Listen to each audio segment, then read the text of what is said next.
Jobs are the essential basis of our modern America. Mr. Speaker, jobs. It's time for America to get back to work. Work, the defining task of our lives, an indicator of status, a generator of wealth, and a necessity to live. The world we exist in is built around work. You set an alarm for work, drive to work, do your work, stress about work, commute home from work, and even relax to try to get away from work. For many, work is hell. Horror stories of oppressive bosses. We are made to work continuously, often through the night. Our bosses don't care. They're only bothered about production. And exploitative conditions. We've looked at how we can get packages to the customer in a day, but we haven't figured out how we can get packages to the customer in a day without hurting people. Are not uncommon in our work-to-live economy. This is the story of work, how it's come to define our lives and destroy our environment. But this is also the story of how we might carve new paths away from work towards modes of living that embrace play, happiness, and a rich relationship with land and people. This video is made possible by CuriosityStream and Nebula. Watch my brand new full-length companion video to this one, exploring one of capitalism's biggest climate gambles on Nebula, by signing up for the CuriosityStream Nebula bundle using the link in the description below. Before we go any further, we need to understand what work means under capitalism. Because as feminist scholar Kathy Weeks describes in her book, The Problem with Work, Feminism, Marxism, Anti-Work Politics, and Post-Work Imaginaries, wage work remains today the centerpiece of late capitalist economic systems. She goes on to add that wage work is not only the primary mechanism by which income is distributed, it is also the basic means by which status is allocated and by which most people gain access to healthcare and retirement. In short, under capitalism, we need to work in order to live. Without a job, we lose social status and our very means of subsistence. So when we critique work under capitalism, we're not saying there is no labor that needs to be done. Cooking, cleaning, construction, farming, and childcare are all examples of forms of labor that we would need no matter what economic system we live in. I'm specifically critiquing wage work, which can be thought of as the commodification of your productive labor. Or in other words, the act of selling your labor power, aka your ability to produce goods, for cash or wages. A system wherein instead of cooking to feed yourself or your neighbors, you sell your time and expertise slicing cucumbers to a company and in return receive money. This is, as Kathy Weeks and indeed Marx argue, the lifeblood of capitalism. And to make matters worse, within capitalism, the profit incentive means that employers inevitably try to minimize the amount they are paying you while maximizing your productive output. The less they pay you for your time and the more you can produce, the larger their bank account grows. As a result, wage work under capitalism is necessarily a system of exploitation of employees by employers. But because there are few alternatives, we are forced into this exploitation, selling our labor in order to live. You're at a party. The lights are dim, the music a little louder than you'd like, and a friend of a friend comes over to you and strikes up a conversation. They immediately dive in with a question. What do you do for a living?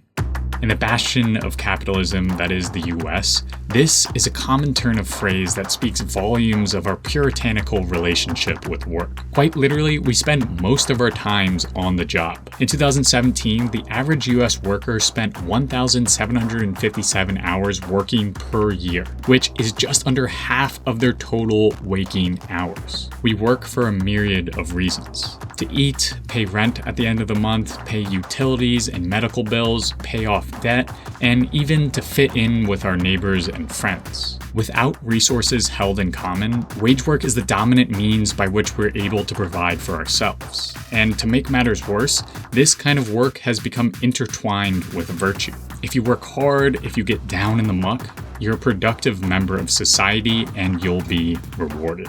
A sentiment rooted in a Puritan work ethic that is epitomized in modern hustle culture and the dream job mentality.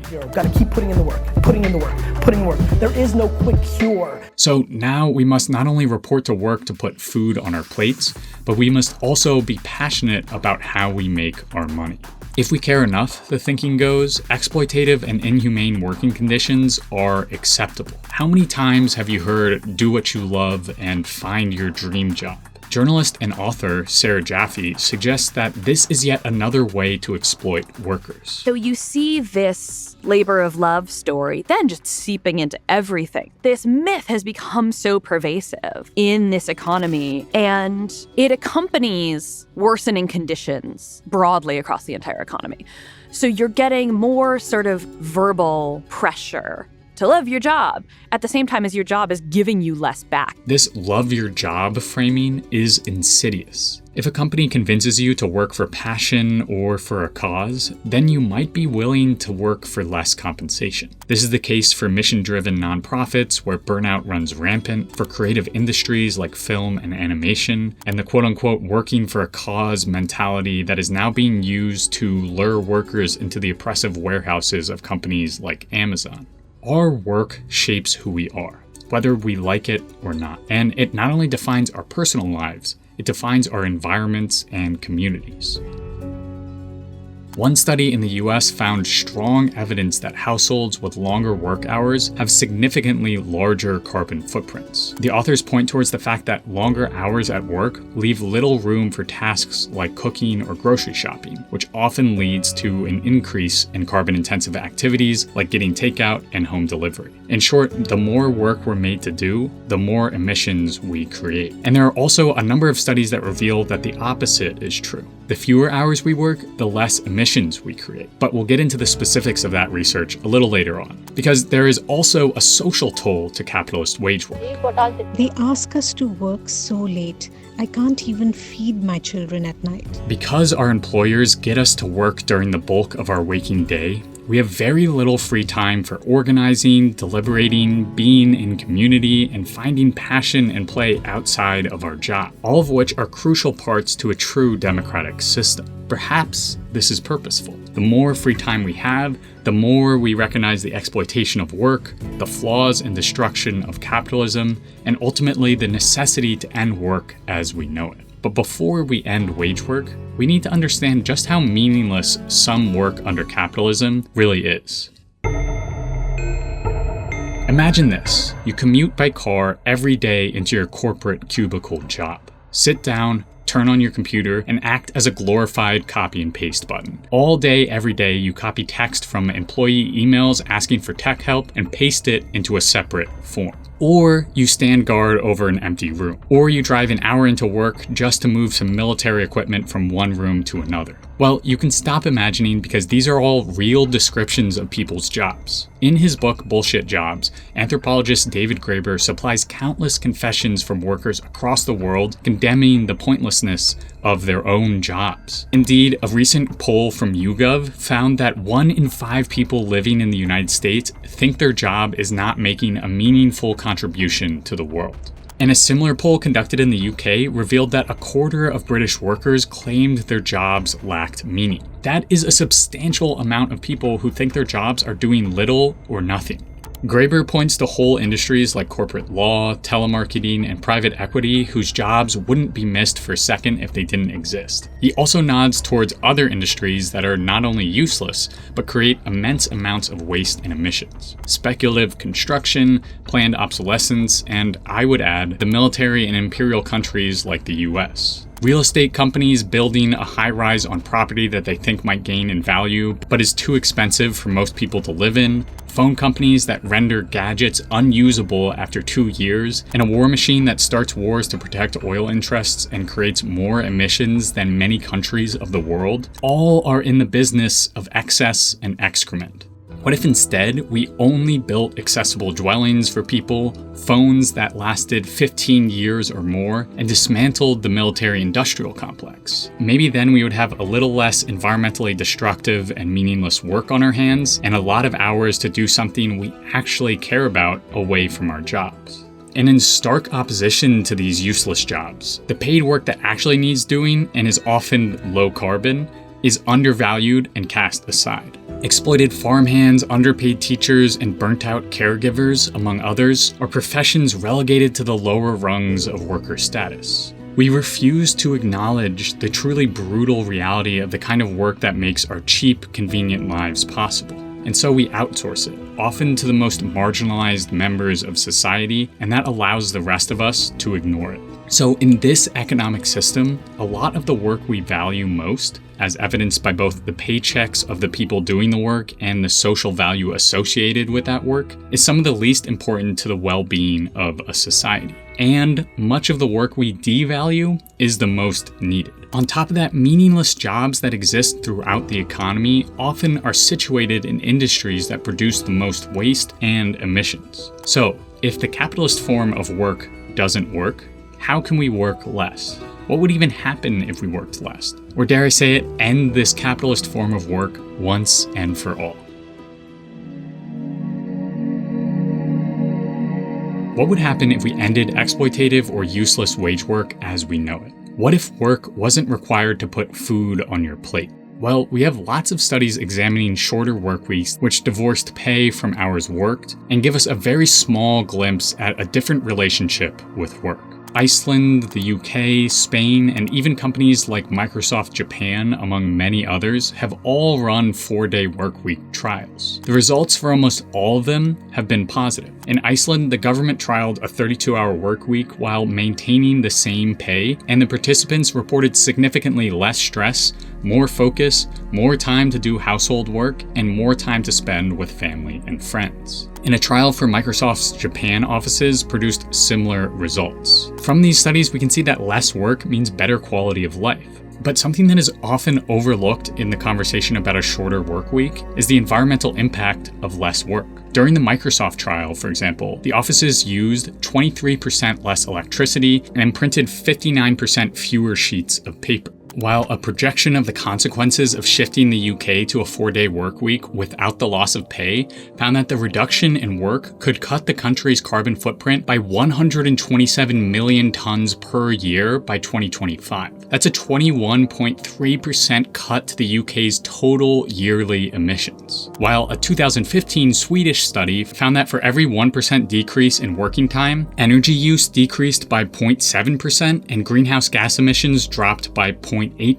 Part of the reason why there are such significant reductions in emissions is that there's less commuting, as well as less energy needed for computers, office lights, and paper production. But also, a shorter workweek trial in France found that when people have more time, they're likely to spend it on low-carbon activities like gardening, walking, and reading. In addition, if we are able to cut down on meaningless jobs creating useless stuff, consumption decreases and waste decreases. We're less tempted to buy a random gadget if there's no one to make it and no company to advertise it. And when we're less stressed, less disconnected, and not burnt out, we are less reliant on technology as a tool to numb and distract ourselves. But a shorter work week is just a taste. What would it mean to have a world not based on work for wages, but instead on pleasure and play? A world without exploitative and meaningless work is a truly enticing idea.